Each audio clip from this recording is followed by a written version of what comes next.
Құрбан айт мейірім мен қайырымдылықтың, бірлік пен бауырмалдықтың ұлық мерекесі. Бұл күндері адамдар бір-біріне жақсылық жасап, мұқтаж жандарға қол ұшын созып, Алла разылығы үшін құрбандық шалады. Биылғы құрбан айт біздің ауылдың жігіттері, біздің көшенің жігіттері ерекше етіп ұйымдастырды. Көршілер бір үйдің баласындай бірігіп, ақ дастархан жайды. Бірі ет асып, бірі бауырсақ пісіріп, енді бірі түрлі дәмді алып келіп, берекелі дастарханға өз үлесін қосты. Құрбандыққа шалынған малдың етінен ас әзірленіп, көпшілікке таратылды.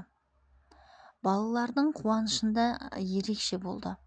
Оларға арнап үлкен және кішкентайларға бөлек батуттар қойылып, балмұздақ пен тәтті жүгерілер таратылды. Балалардың шат күлкісі айналаны қуанышқа бөлеп, мерекенің сәнін келтірді.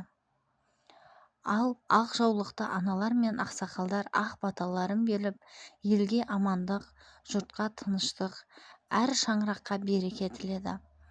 Осындай игі істер адамдардың арасындағы сыйластықты арттырып, көршілік қарым-қатынасты нығайта түсті. Құрбан айт тек құрбандық шалу ғана емес, бұл кешірімнің, жанашырлықты бөлісудің, татулықтың мерекесі.